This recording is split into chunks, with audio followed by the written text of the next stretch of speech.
R.C. Davis for Warriors TV, sitting down with local legend, I'll say legend, 6'1" out of Montana and McClymonds, Will Cherry. How you doing? I'm doing good. How are you? How'd the workout go today? I think it went pretty good. I just came in here and worked my butt off, tried to compete at the highest level that I could, and show the coaches, that I was in great shape. I know that's what a lot of coaches look for around the league.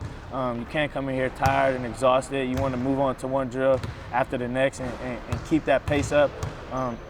And when it was all said and done, I got a pretty good workout in, and hopefully I showed the coaches some of the things that I can bring to the table. They say you have a great work ethic, you're coachable, all the good things. I mean, maybe you're too good to be true. Is that kind of what put you on the map? As I got older, when I played for the Oakland Soldiers, Mark Olivier, Jules Milstead, Jules was my coach, and that's when I really got put on the map, at my junior year. And we were in Vegas, made the Final Four, and I was playing against top-notch competition, and that's what really, put me on the map. I thought I got to go up against, some of the top premier guards, in the country, and that was where I really made my heyday at and show a lot of college coaches and scouts that, what I can do against top-level guards. Damian Lillard's one of those guys, NBA Rookie of the Year this past year. I hear you own this guy, like high school, college. you just every time you've gone up against him, your team has won. Yeah, when it comes to games, I definitely got the edge on Dame. It's just when it comes to Dame, he brings another side of level of competition out of me. And I wouldn't have it any other way. Vice versa. We bring the best of the competition out of each other. And it's always at high levels, so I love playing against him, and it's always it's fun atmosphere when we go. We butt heads all the time, but at the end of each game or whatever, it's always love, and to this day we still conversate and exchange texts here and there, and see how each other's doing with our career, and me being in college and him, being in the NBA last year. But when it comes to games, I guess you could say I own him. You own him. Yeah, I guess you could say I own him. Now, even though you guys are about the same age, you mentioned he's like your friend, your brother, but he's also sort of a role model too, because small school, Oakland, and he can tell you what to expect next year. Definitely. I wouldn't put it any other way. Definitely a role model, because now, he's just like before I came to college. He's one up on me. He has that year, and a year is a long way to be ahead of somebody, especially for a profession.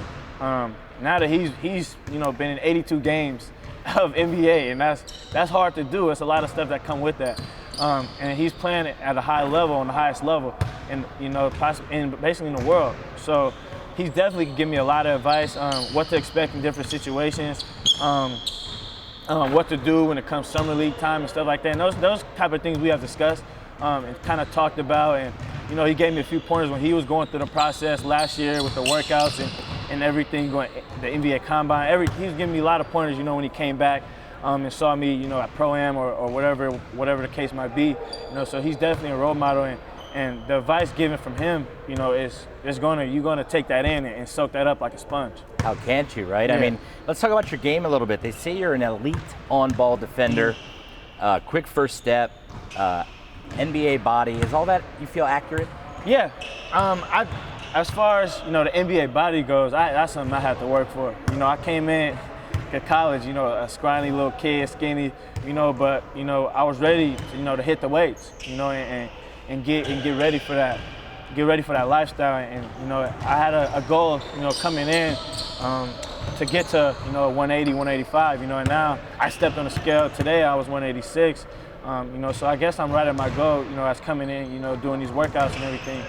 So I give all that, thanks to, my college strength and conditioning coach out there, and Charlie Warder, and Ant, Coach Ant, we call him, he's out here working out with me and making sure, I stay up to par with my body.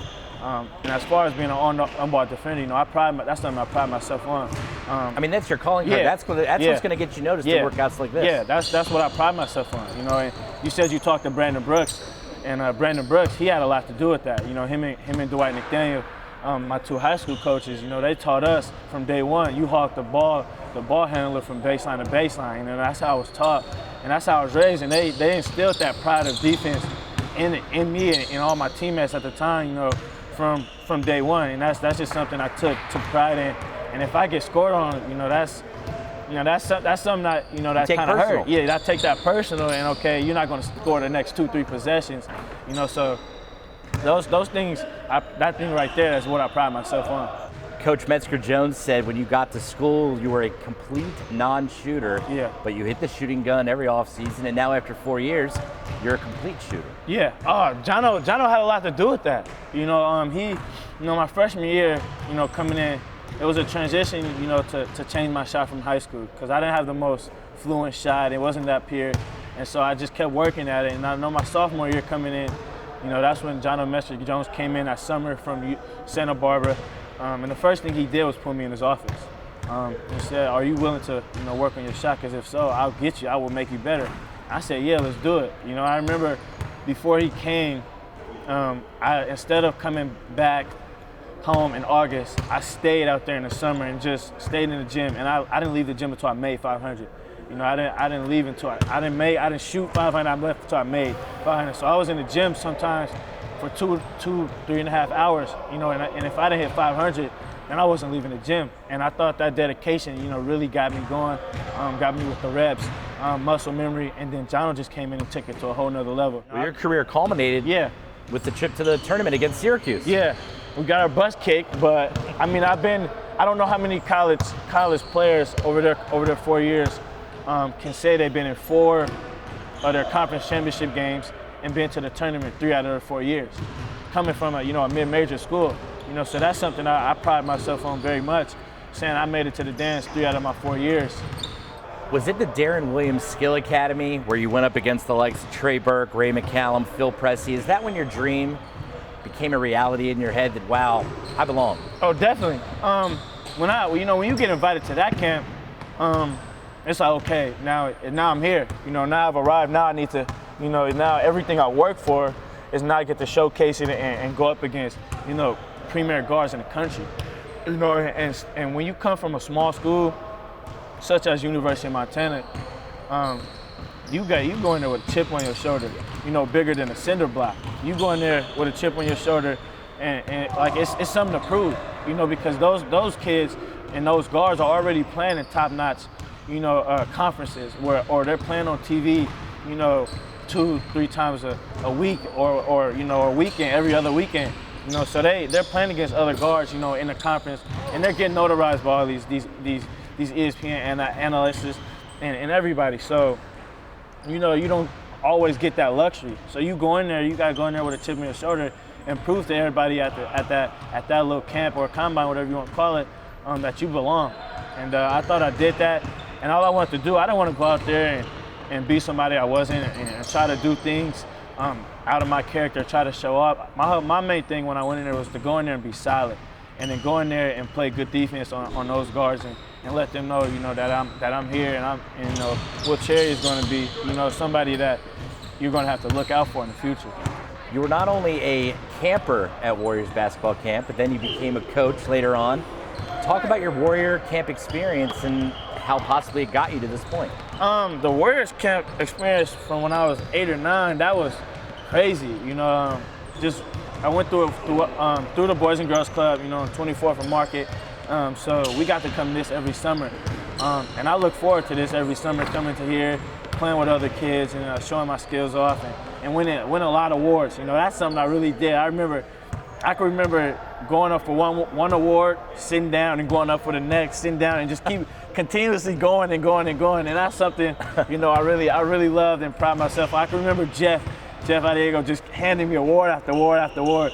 And that's how Jeff. That never gets old. Yeah, that's how Jeff knew me, as a kid growing up. And as I got older, just kept playing, and Jeff would, follow us through our high school and everything. And when I got to college, college kids need little summer jobs, over the summer. So the Warriors, Jeff hit me up, me and my friends that also came through this Warriors camp when they were younger, and this became, a continuous my summer job, working the Warriors camps with these little kids, and becoming a coach and a mentor to them.